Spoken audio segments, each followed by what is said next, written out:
evening. How'd the focus group go, Robin? It was so interesting. James, do you mind if we yak about this a minute? No, I'm taking over your meeting here. Jenny, it was so interesting. The people that were on it was a small group, as you know, were passionate advocates for the value of art as kind of a foundational element of community and economy. And everyone felt that it's, especially since the merger with Parks or whatever it's been merged with, no one was making a direct accusation that that is causing problems, more that just in terms of timelines, maybe COVID impacted that as well, but that no one knows about the Arts Council. And everyone, I think virtually everyone in that focus group was like, really had to pause. What are you even talking about? And what are we doing? And there was one woman, I want to say her name was Jennifer.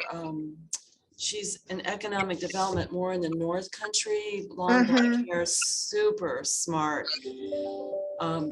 And so caring about the direction and next steps so that this entity is sustained and as impactful as everyone wants it to be. So the shorter answer to your question is I think it went really well, and it was really surprising to everyone, especially the facilitator, that essentially I was the only one that even heard of it. They hadn't even heard of it and didn't know.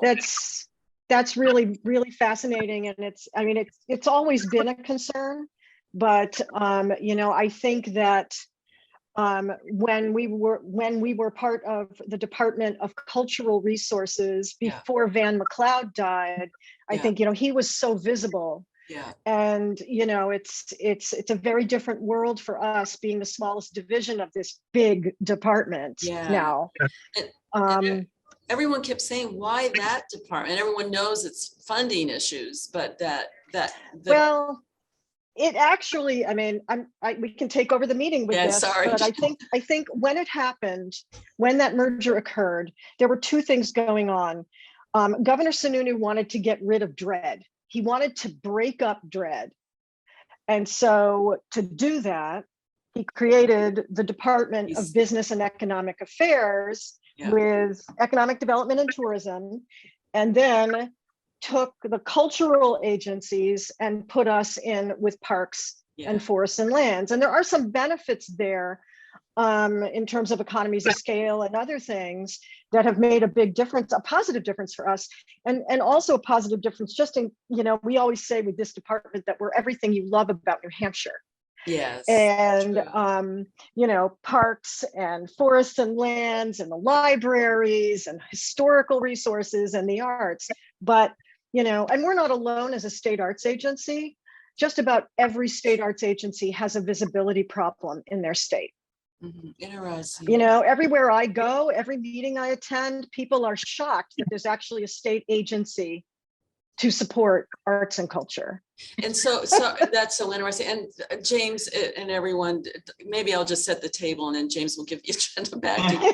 For those who don't know what we're talking about, the Arts Council had a focus group to assess and gather information about what the Arts Council current role in the statewide community and we're in the middle of a strategic planning process.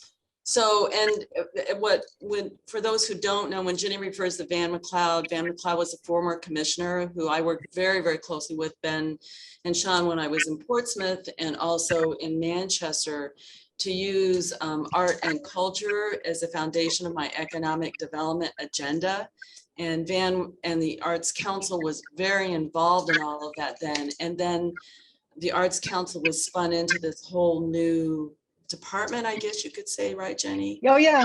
Yep. So it's no longer with arts and culture, it's with parks and I don't know. Parks and so the cultural agencies, which were the Department of Cultural Resources, were merged with Parks and Forests and Lands to create the Department of Natural and Cultural Resources. the former commissioner Van McLeod, who, and not that everyone is still as passionate as involved, was very passionate about surfacing this in each of the regions of the state during his tenure, and then passed away from cancer. And this evolution and this merger happened shortly after he passed away. He was vocally opposed to it. So that's it, James. I'm sorry. Yeah. It's interesting though, that back to economic development. I think Ginny has already solved your problem. Just rebrand the department as the Department of Everything You Love About New Hampshire. Yeah. Who wouldn't want to be the commissioner of that department? That's right. I think Sarah Stewart is enjoying it. Thank you. And Robin, thank you so much for participating. Really, we really appreciate it. Good luck with it all. Thank you. Thanks for indulging us, everybody. Appreciate that. Yeah, no too. problem. It's always good to sort of keep tabs on, all of that shuffling. And I think several of us are probably most familiar with doing it with what is now the Office of Planning and Development. I've been in the state 5.5 years, and I think they've had 4 names. Maybe only 3, but it definitely helps to keep the sort of breadcrumb trails. Yeah. All right, so sorry again for sending the agenda a little bit last minute, but yeah, I wanted to make sure that we were able to go back and tie off a few loose ends and figure out what the status of them was. So to start with Placer, we introduced this a little bit on the call 2 weeks ago, but it was a very short call because we changed times and we're waiting on the all CEDR call. So I wanted to make sure we circled back potentially when we had more people available. We sat down with them with a small group of people just to talk about pricing, what kind of flexibility there may be. We had asked them to prepare quotes for 2 scenarios for that software. One would be if we just went with a region of the full Stratford Regional Planning Commission plus Rockingham Planning Commission service area, and had 1 lead purchaser and then several other people who were paying for direct access. The other was, well, what if SRPC is the lead purchaser, but we don't have the full Rockingham Planning Commission and just have a few towns joining? What would that pricing look like? The quotes were $60,000 as a base quote for a year of access to the bigger scenario, $40,000 for a subscription to the smaller one. Their pricing is supposedly based primarily on population, which is reasonable indicator for them of how much work they're going to have to put in. Add to that, for every organization that wants a login to the system to get direct access, another $10,000 per entity. So if we're looking at, the bigger scenario and even only 4 towns or cities want their own login, that would be $100,000 for a year's subscription. I think that certainly the $40,000 or $60,000 would be beyond SRPC's capacity to cover. So we would be needing to figure out a cost sharing model even to have that baseline. And then throw in the fact that every additional city that is getting access is adding to that cost. So, I don't want to steer any conclusions, but it feels like this model on its own, in isolation, the collaborative approach does not seem to be more cost efficient than what it seems like they would probably quote the cities individually. I don't know if there are other competitors that offer a comparable product at lower prices, but that would sort of depend on how much interest there was in additional research. Comments, questions, thoughts?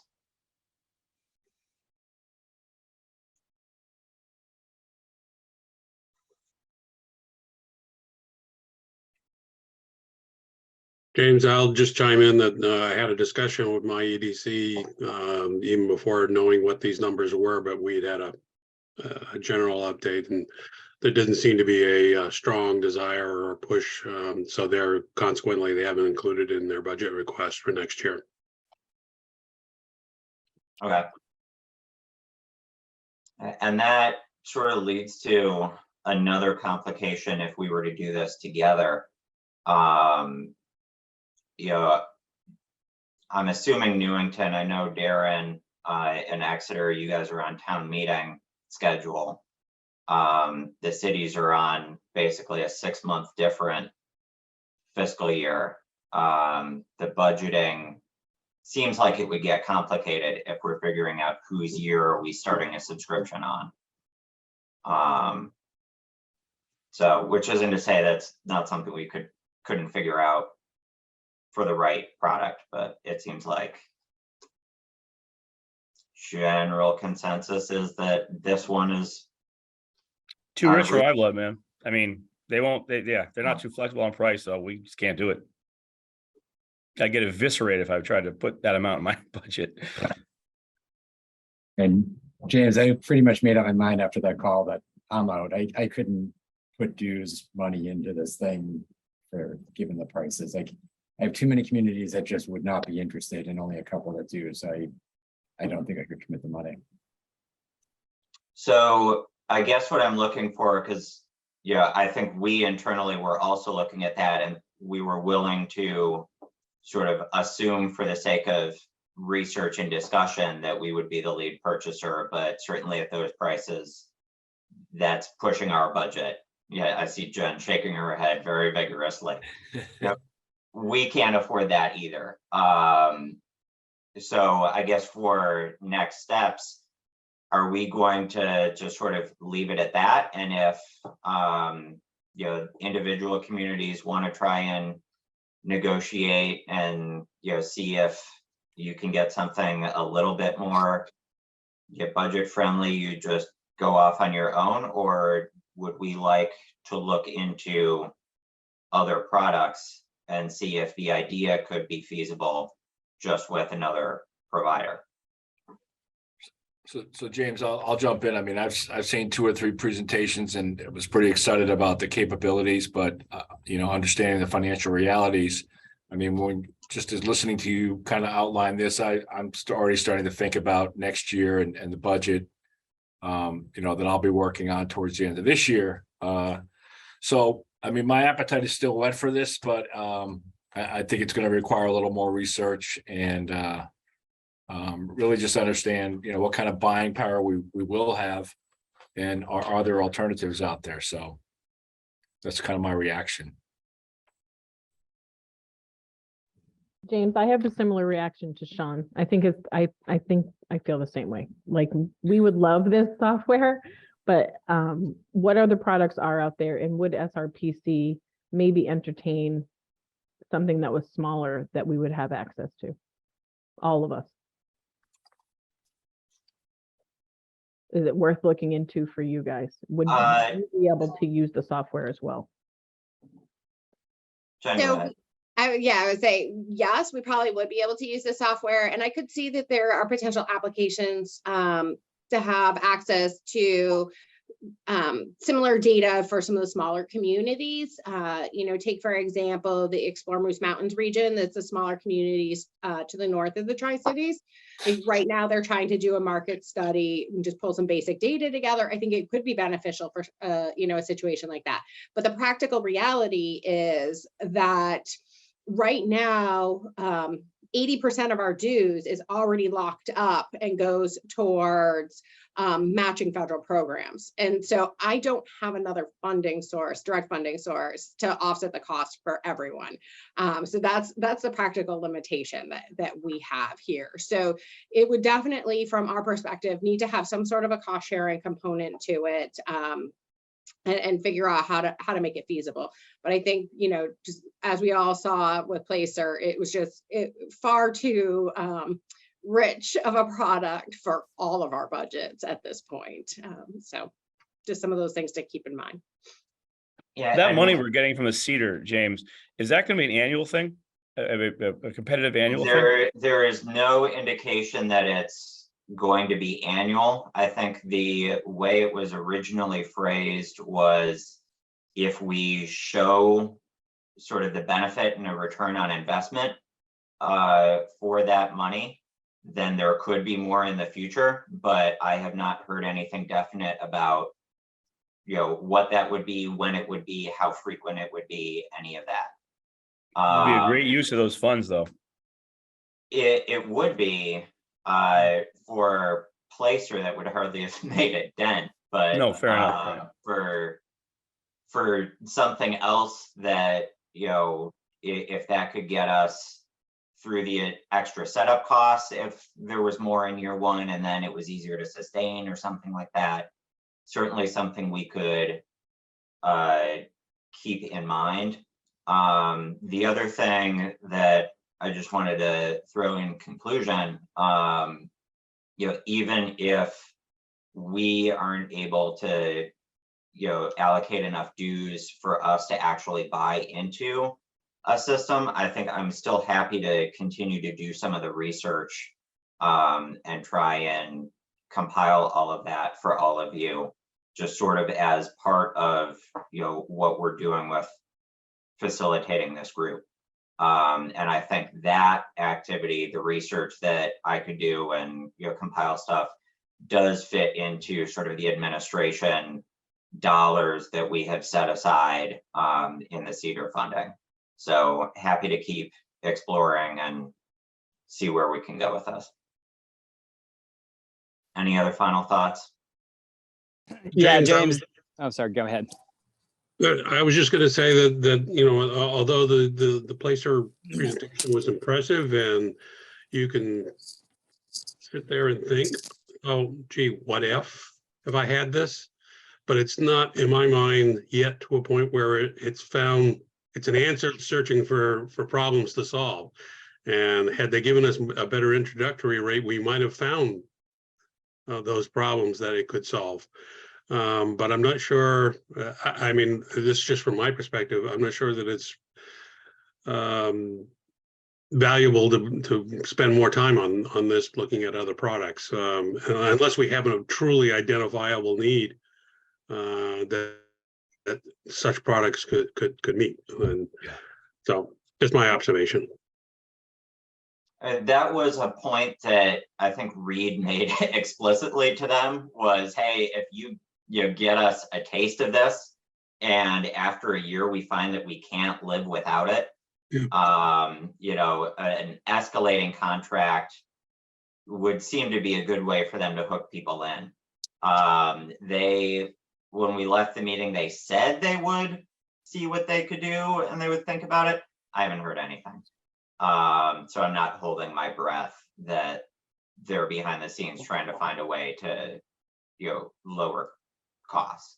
But that does bring up a good point, that if there are things that individual towns, you know, would want, if you have questions that you were hoping that software could answer, for example, what is my pedestrian traffic like downtown or on certain streets?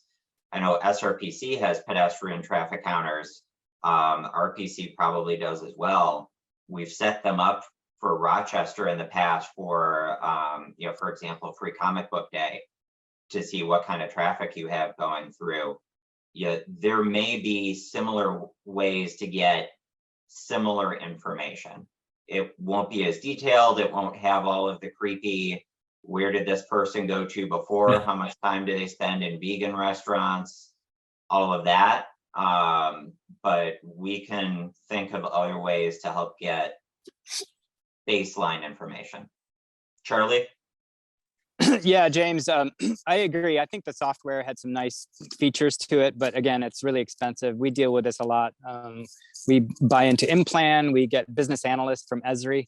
And I guess my question would be, I don't know if folks are familiar with business analyst. It has some of those capabilities to do drive times, to do traffic counts built into it, retail trade analysis. I'm trying to work with Esri to do a per data set fee instead of paying the $5,000 or $10,000 for the whole package. So I'll keep you posted, because this might be an opportunity if folks need particular data or have questions that this might be able to answer. We might be able to do it on a per data set basis. So Yeah, if you could keep me in the loop on that, that would be great. Implan was something that I saw when I was just sort of Googling, hey, what else could do this? And I wasn't sure, because we already have an ARC online. I wasn't sure how all of those products would sort of mesh together. yeah, So yeah, if you would be open to either looping me in or Yep. Maybe a follow-up conversation between the two of us about what you actually use that for or could use that for. yeah. And the other side of it is that we're trying to build our data analysis capacity. We're looking to hire someone who's got that economic data analysis background. So we could theoretically do this as a service to the region. So if we can get the resources. So. Yeah. Sounds great. Yeah, Charlie, I want to build on that. I think, this issue of having the data, and to Jen's point earlier, that there's other communities that really would benefit. We kind of got to get our arms around it. It is about the data, and then about our capacity to mine that and analyze it, and then turn around and use it. And so to me, this is a bigger issue than one community. It could be a statewide issue, but I won't go there. But Charlie, since you cover the state, that's a good thing. Like that. Okay. With limited resources, but we try. Yeah, I got it. So I think we sort of need to put a pin in this to move on to the next item. But I would say maybe for next time, think about what data questions you have that you would need a tool to be able to address. And let's try and refocus. We came at this from, we have a product that is pitching to several people, and we started exploring from there. Let's try and reframe as, what is the problem or the gap that we're trying to close? What data do we feel like we need to be able to use and manipulate? And we can reapproach and sort of reset the conversation from there. That sound good, everybody? Okay, I'm seeing a lot of head nods. The next item, the CEDR proposal that we put in, I think in February, has officially been approved by Governor and Council in September. Yes. So SRPC has our contract stuff in place. We had a follow-up meeting with REDC and RPC yesterday because we had written both of them into sort of the operations and administration. So we will be following up with them an additional time once we get the subcontract stuff set up to think about call topics and just sort of setting an agenda for this quarter. Originally, the grant was going to be for a year. Right now, we're getting the same amount of money, but it's set up for about 9 months. So we are probably going to need to get up and running pretty quickly to have a plan for how we're going to finish that up by the end of June. To that end, I sent around with the agenda, excuse me, a list of the topics that we had done or we had prioritized with the visioning that we were doing towards the tail end of last year, sort of last fall into winter. I didn't see, as I was looking back, a more prioritized list. I thought we had sort of pulled things out of that bigger list as far as the individual action items. But I might need to take another look back through my files to see if I could find that. What I gave you was sort of the best I had. So for this morning, I just sort of wanted to confirm for the general administration stuff that revisiting that list as a starting point made sense, and then touch on a couple of the other projects as well, so we can get those up and running. So to start, any, I guess, general comments, questions, issues with the sort of administration end of things?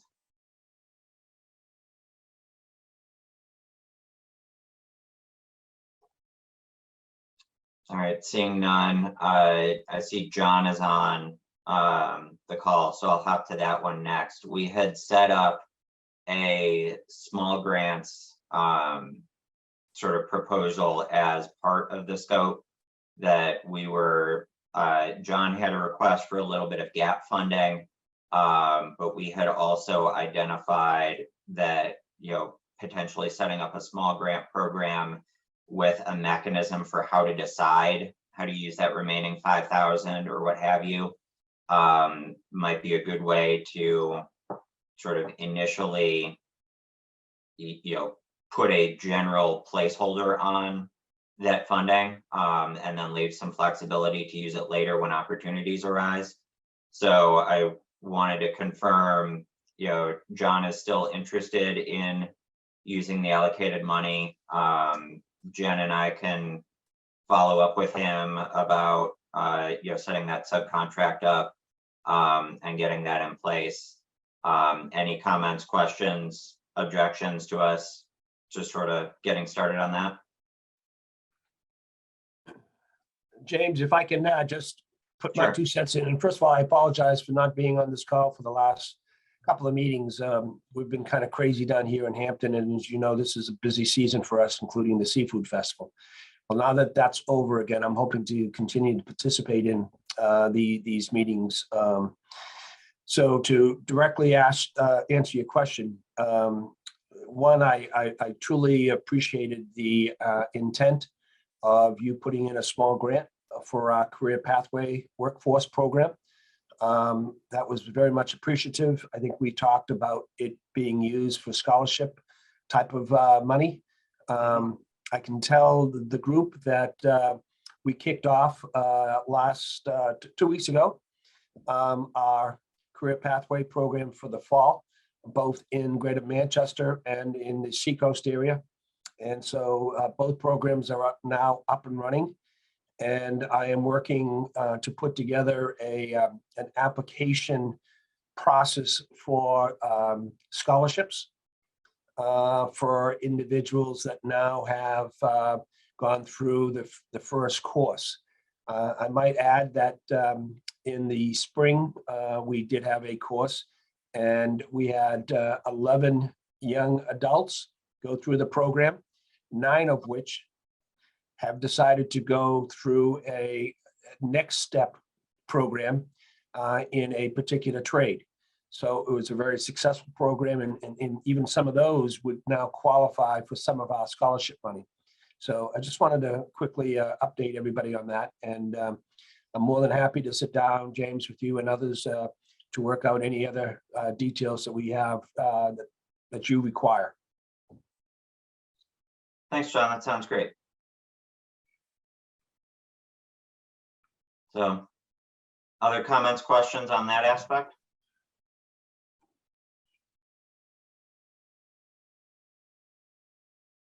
All right, so John, I think we'll send you a follow-up email and you'll find a time to discuss directly.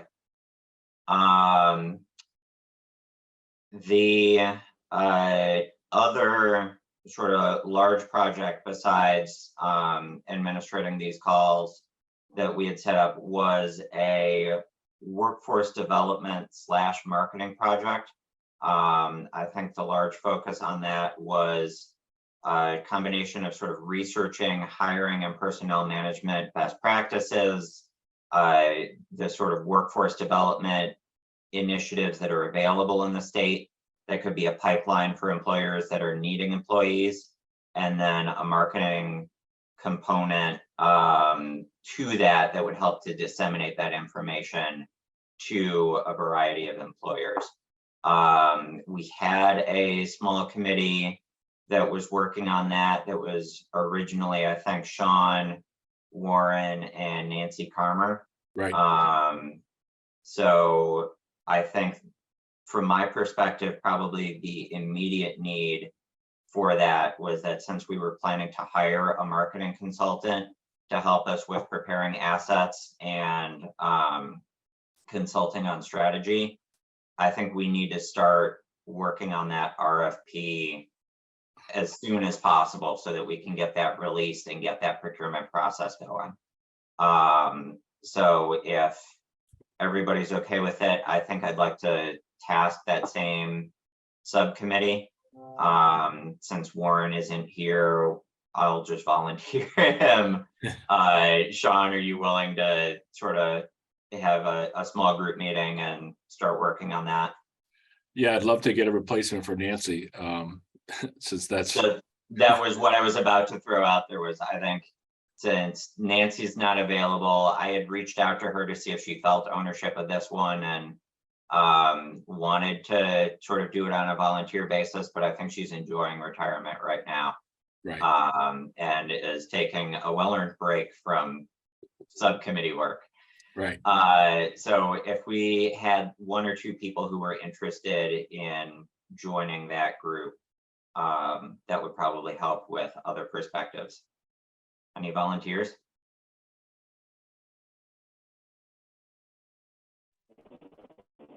James, this is Charlie. I'll jump in. Okay.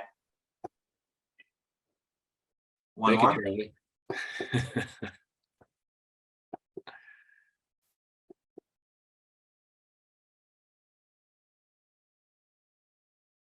All right, seeing none, I'll follow up with Charlie and Sean and Warren, and we will get that ball rolling.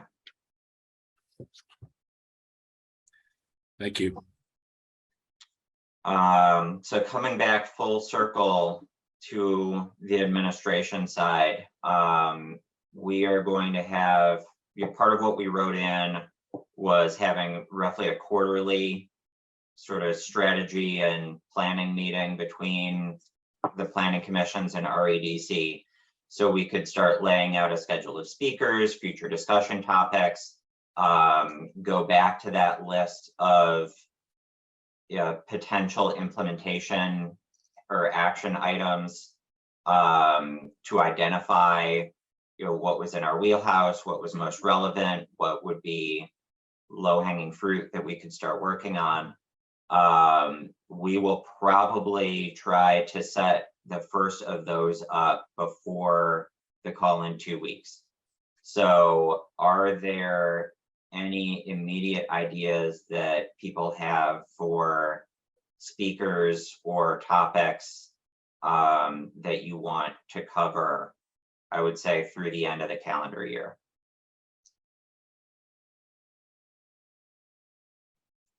James, can we send them to you in an email if we think of things throughout? You like, the rest of the absolutely week? can. Okay. If you're able to send me ideas probably by the end of the day Friday, that would be a huge help.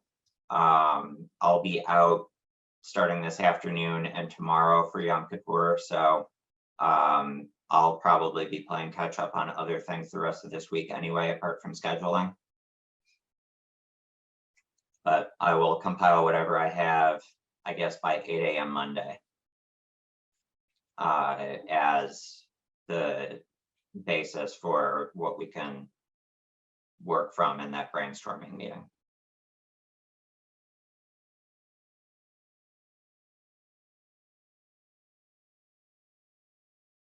And I'll try and take one last look to see if there was any more prioritized version of those action items. But if you have feedback on I'm sure priorities have maybe changed after a year of other programs, other funding sources, figuring out what gaps are most essential to fill. Take a look back at those action items as well, because our thought process was that we were going to try and see if we could make some sort of measurable improvement in some of those issues just by either advocacy that we could do as a group or planning, sharing of best practices or examples that we could do between ourselves. We might need to reprioritize some of those. Any other CEDR comments or questions?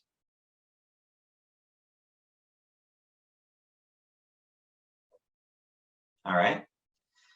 79E, and this is more of a Robin question. Robin, do you want to just throw it over to you and you can talk about what you're working on? Yeah, thanks, James. Everyone has been so responsive. Thank you for your help, James. Yes, I have an investor or developer who wants to use 79E on a vacant lot versus for a pre-existing structure in an area that was blighted, if you will. I'm learning that some of the communities in the Seacoast are using that incentive for land, and potentially it's a matter of legal counsel and there's municipal council agreeing that it can be used for vacant lots as well. So I was surprised about that because we've only used it for historic structures. And for those who don't know, 79E is for the downtown so-called village for refurbishment to historic structures. And it's a terrific tax incentive program. We have a lot of people on it, but we've never used it for land. And apparently some communities in the Seacoast have.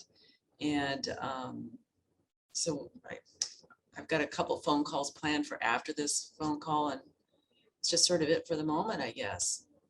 But some communities in the Seacoast are in fact using it for vacant lots. And my understanding is some have used it for lots that have been vacant for many years, not just specific to one particular project where the structure is in fact removed, the vacant lot then is created, and then 79E is used for the new development for the new concept.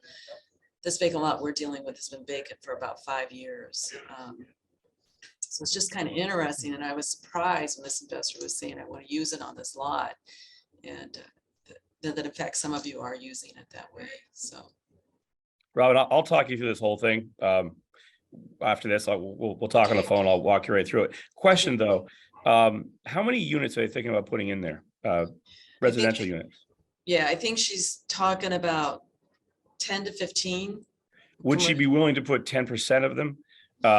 I'm sorry, 33% of them, 1/3 of them into workforce housing? She is looking at that. Yep. If she does that, then there's a different 79E program that can be used called the Workforce Opportunity Zones, which came out last year. And I'll walk you through that too. If she's willing to do that, that would be great for Rochester, great for Exeter and every place else. Yeah. Okay. And that's a brand new tool. Okay. Raises the tax value for like 10 years if they keep those for affordable rates for 20 years. Exactly. With 33%. So the caveat with that would be presumably you adopted 79E however many years ago based on the text that was in place at the time. If you wanted to take advantage of the housing component, I think you would have to go back to council to specifically adopt that change. Yeah.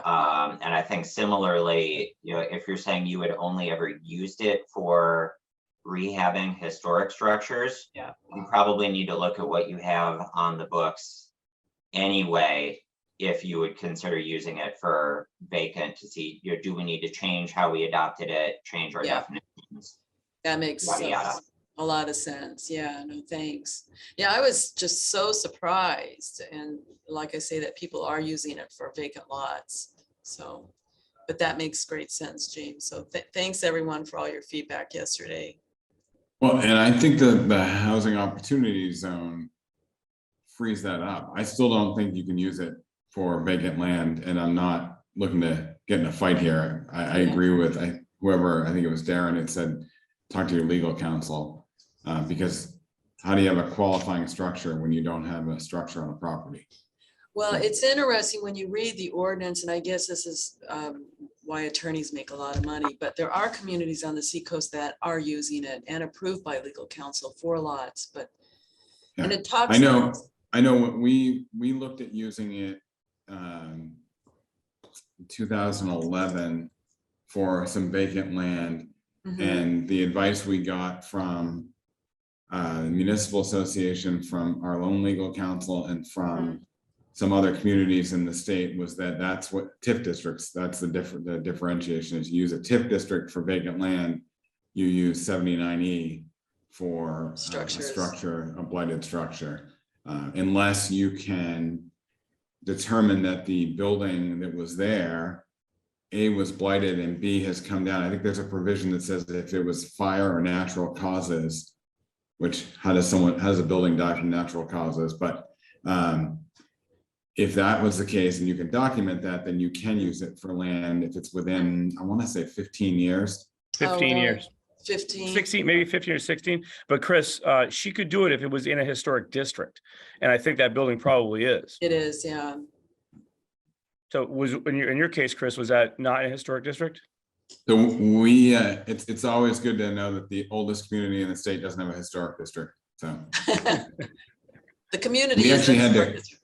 we had to actually create a heritage commission, because to use 79E, if you don't have a historic district or a heritage commission, then It has to go to the state, right? Right. And so we had a preliminary conversation with the state about the building we wanted to do. And it was the most valuable building ever in the state, apparently. So we immediately created a heritage commission to have some local control over that determination. So interesting. But they're just advisory, right? In this case, it's a little bit stronger if you don't have HTC. Right. And it is interesting when you read the specific ordinance, and I read it a dozen times yesterday, which still I would vocally say I am not an expert, but it is interesting. It's one sentence and a small paragraph that talks about the refurbishment of existing structures. And then there is a sentence about replacement of buildings that was in blighted areas. So it's just kind of interesting, but obviously legal counsel would be critical. That's one of the tools that's very, very flexible. When I talked to the state about it, they said, well, it's your money. If you're going to willing to give it up, that, you know, so they're pretty flexible. Yeah, interesting. But the exact project you're talking about, you'd be crazy not to use it. Yeah, that's what the investor thinks. Yeah. So interesting. So I guess does that only freeze the assessed value for the purpose of local property taxes? That's as I understand it.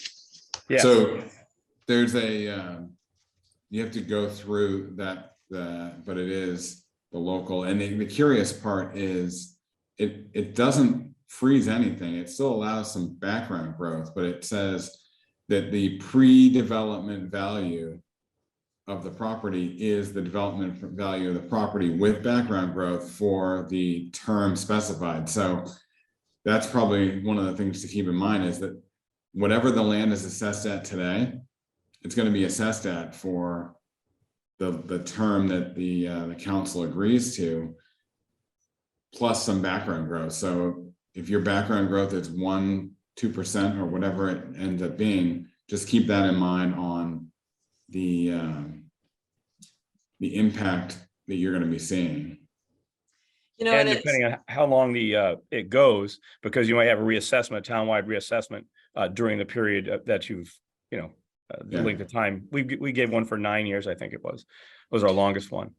And so what we do, Robin, is we assess the building as it should be, or as typical, and then note it separately in the CAMA database, so that when it comes offline, there's no going backwards and trying to catch up. Here's what it is. You got a deal for that time, and here's what it should be. That's great. And I'll read you. It's so interesting. This is from the ordinance. In certain limited circumstances, the tax relief may also be applied to the replacement of buildings instead of rehabilitation. And then in some of its clauses, it consistently uses the word replacement coupled with rehabilitation. So there's perhaps some assumptions I'm making here, and it, like I say, thank you all so much. It motivated me to reach out to you, because when you're talking replacement versus refurbishment, and there's a clause in it, and then yet we've only used it for actual structures. And like I say, I was surprised to learn some communities are using it.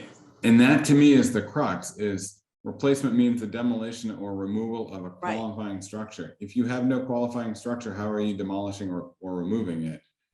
And then constructing a new structure? That's, as Darren said, that's what you got to get around. And if you're comfortable with that, and the Somersworth Council is comfortable with that, it literally is your money.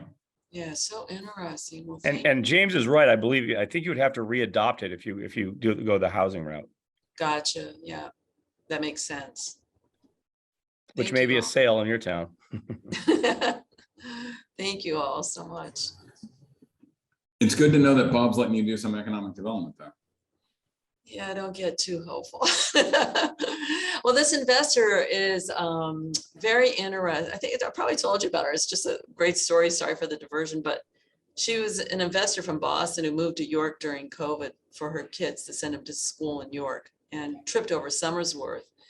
And just piece by piece, she's extremely progressive and creative, and piece by piece, she's looking at these properties this way. She's already made some significant investments, so just very creative. And then when she was really floored when I hesitated around TIF for this area and 79E when there is no structure. So Darren, I called you, and it's just interesting. So she will challenge, and it's interesting. Everyone's sort of coming around with her because she's so patient and progressive, you know. Even though If I was you, when you go to finally go in front of the council, I would bring a couple business owners, nearby Yeah. business owners that want to see this happen. Hard to say no to those folks. that's a good idea. Easy to say no to you and me, but hard to say no to actual Yeah. business owners that invest and employ people. Yeah, that's a great point.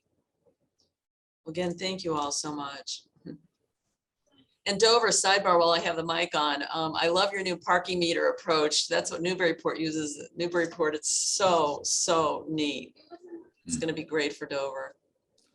Yeah, I actually like the Newburyport model a little better because it just says here are the 8 different apps you could use as opposed to the standardized one, but the standardized one was paying for all the sign replacement. So we said, hey, we'll go with them. But I agree that the pay by plate is such a smarter.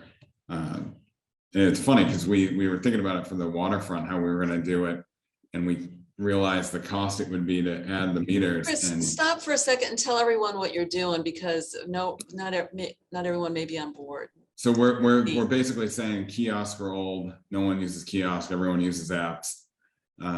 As the parking manager told the council, even his 80-year-old mother-in-law has a smartphone with the apps on it. So we're going to start phasing out we have started for the past like 2.5 years. You could use an app that is connected to the kiosk. And we're just, the move we're making is to basically say, we'd rather put up $10 signs than $9,000 kiosks. So we're going to start spreading the kiosks out and reducing the utilization of them in favor of pay by plate through the Flowbird app that is associated with it.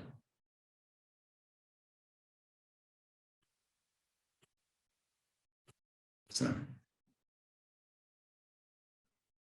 Sounds a lot better for me when I'm late for swimming lessons. You should be walking. You're like half a minute from the swimming pool. Again, when we are late for swimming lessons. So you're a planner, right? I'm a planner, but my 4-year-old, soon to be 4-year-old is not. She's resistant to planning. Their mother's influence. I don't know. I just feel like every toddler, when it comes to planning their day, is a NIMBY. They don't want any of your ideas. It's not just toddlers, my friend. All right, so we've covered a lot of ground today. Anybody have anything else you want to bring up?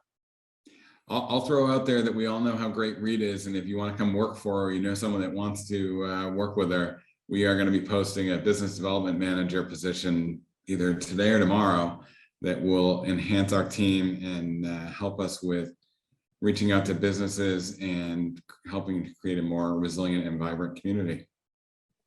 I promise I won't scare anybody away. Yeah, good I'll be luck. very That's great. interested to see how many people apply for that. Yeah. We can't get anybody, by the way, for anything. All I need is one, Darren. Fair enough. I mean, if they're spectacular. So I'll put you to the bottom of the pile. Oh, no. Dover, I'm out. I hear Sean's looking for a job. Not me.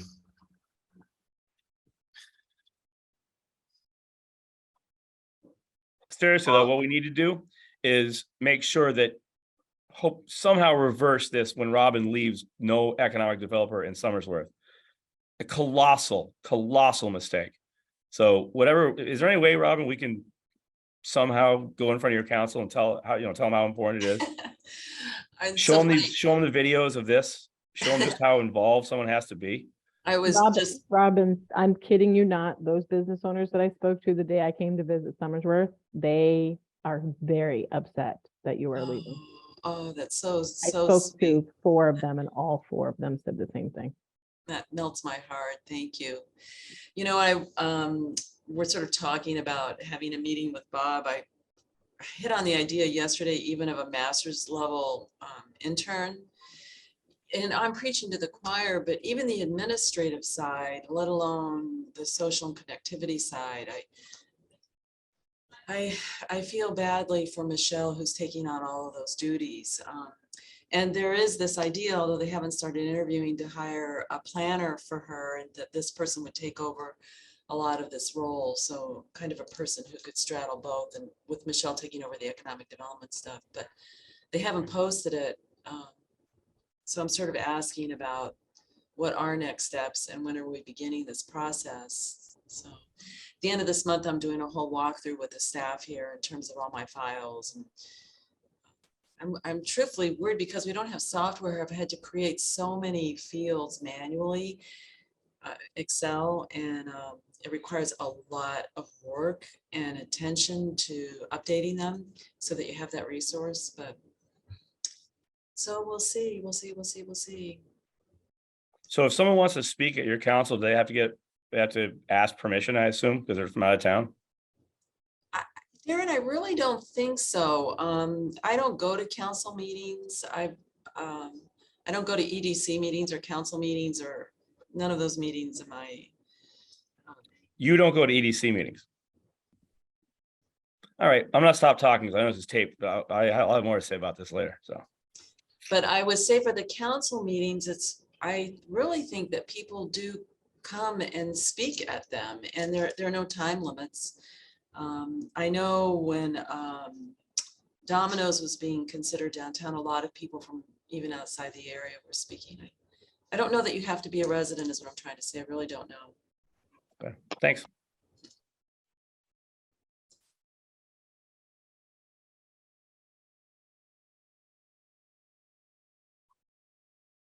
Anything else? All right. Thank you all. Have a great couple of weeks, and I'll see you next time. Thanks, everyone. Thanks, James.